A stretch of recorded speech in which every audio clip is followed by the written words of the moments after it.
This is Kurt and Davina speaking for Alessandro Folari.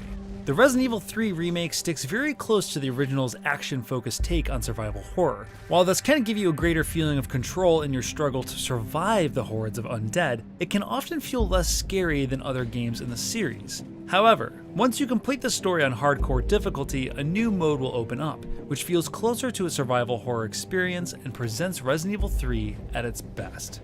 In Nightmare mode, which is essentially the very hard mode, it includes tougher enemies and less ammo and reshuffles item locations. Those changes are a lot to deal with as is, but it goes even further by remixing encounters with enemies. Along with more zombies to deal with, tougher monsters appear much earlier, and Nemesis is far more aggressive.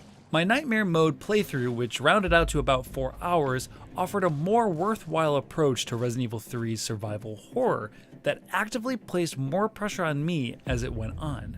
One of the reasons why survival horror is so effective is that it actively creates an air of uncertainty, of not knowing what awaits around the corner. What I appreciated most about Nightmare mode is that it almost immediately lets you know that things aren't going to be the same this time around. This sentiment was exemplified shortly after leaving the subway for the first time. I rushed into an alleyway after taking out my first zombie and almost ran head on into a crowd of 8 undead looking for their next meal. What was a short encounter with a couple of distracted zombies in other modes is now a moment where your run can meet a quick and violent end, and it offered the first of many rushes that I seldom felt in my earlier playthroughs.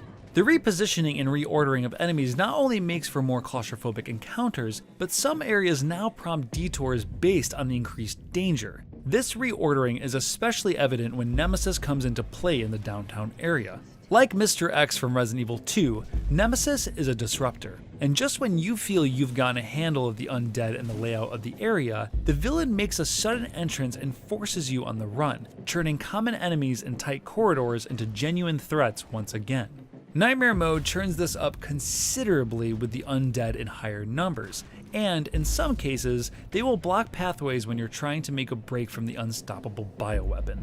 In addition to all these changes to the gameplay, Nightmare mode also adds bits of narrative that speak more to the current emotional state of the characters not seen in the standard modes. But in an interesting twist, it also shows off unseen events. By far, my favorite moment in Resident Evil 3 is revisiting the RPD station. During this sequence, you get to see Brad's last appearance in the game, now as a zombie. In the default difficulties, this encounter ends in the courtyard, with you going about your business inside the station. But in Nightmare mode, the harder difficulty gives Brad more time to shine, as he stalks you through the station on more occasions. And just like his appearance in the original Resident Evil 2, Brad is one tough zombie, and it'll take more rounds than usual to take him down.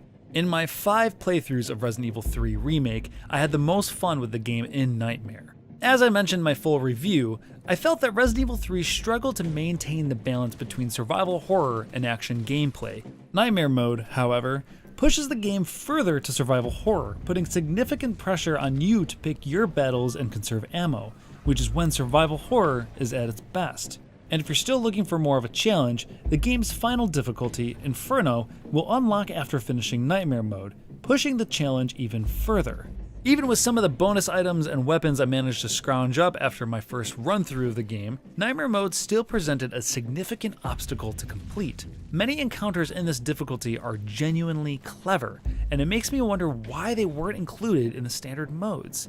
I usually groan at taking on harder difficulties, but Nightmare mode turned out to be a pleasant surprise from a game I thought I knew in and out, and it ended up showcasing the remake at its finest. For more on Resident Evil 3, including our review, head over to GameSpot.